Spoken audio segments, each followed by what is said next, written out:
A lot of what I do here at Marciano Law is family law.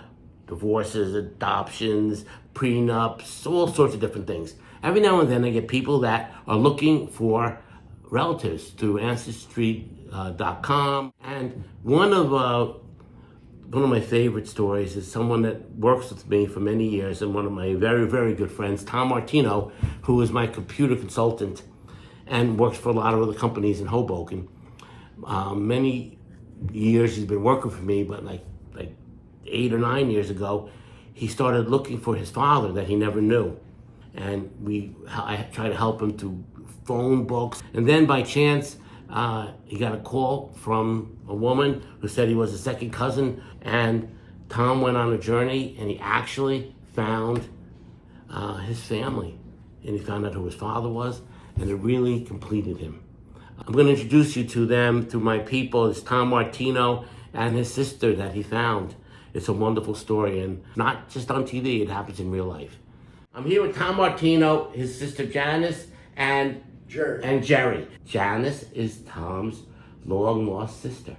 Well, it started with me wanting to know who my father was. Right. And, over time, from relatives, I heard different things about who my father might be.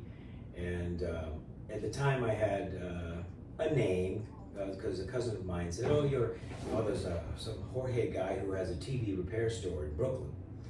And I think I was 33 then.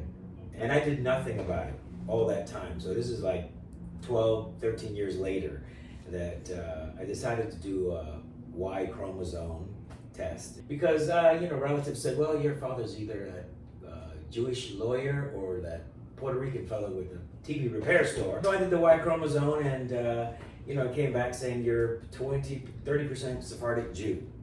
But then, since that didn't really drill down, it didn't give me a distinction between a Jewish lawyer and a Puerto Rican. It made them both Jewish. The day before I did this, I did a little research on the Jewish lawyer, and he had the same birthday that I had. Oh, I remember that. September 19th, which is not really my birthday. Yeah, I've 42 years to find out that was the wrong birthday. That's where the digging into the books started, looking for people with names in Brooklyn and try to find the TV repair store, because at this point I knew it was the Puerto Rican man. But actually, I subscribed to something that gives you personal information about people, which you had to pay for. So I got specific information for where my first cousin lived, and her email address and her phone number and everything. So then I started some correspondence. So that started everything. And eventually we got to a phone call. She goes, "I'll talk to some people in the family and see what they say." And so she called my other sister, which I didn't know about, Janis' sister. And I thought, as a result of her talking to her, that she was communicating with both. Right. But she didn't tell Janis anything. Well, my first thoughts were, I'd like to get in contact with my sister and say, "Hey, some guy's saying he's our brother." Right. And she told me, "Yeah, he got in touch with me too." And when she told me that he got in touch with her too, I thought at the same time he had gotten to. I didn't realize she had been in contact with him 10 months prior. She didn't share that. But in any case, and she said, "Well, don't talk to him until I tell you some backstory on him or whatever it is." And mind you, I was living in Tennessee. And when I would get to where I could talk, she couldn't talk. So we weren't connecting on to getting the backstory. So I decided, well, okay, this is taking too long. Let me get. So I told him, I said, "I know that you took this DNA, and that obviously, if this person is your first cousin, I know that it's my first cousin as well, so we have to be related. But I take a DNA test, then that would, 2 days later on the doorstep, the ancestry box. So I spit in the cup and sent it off. And that was it. Once it came back that, yeah, this is your brother, then we talked about meeting up. But his mannerisms, just his body language, if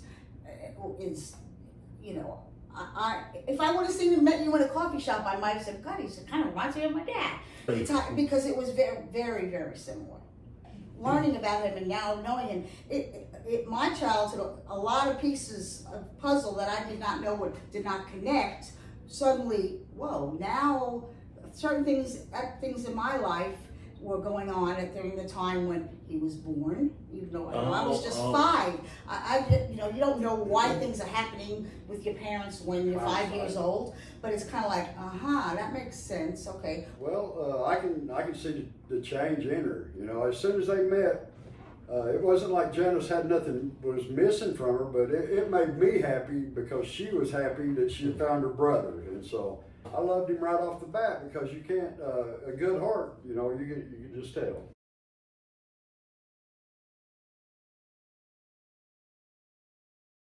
And I'm lucky to have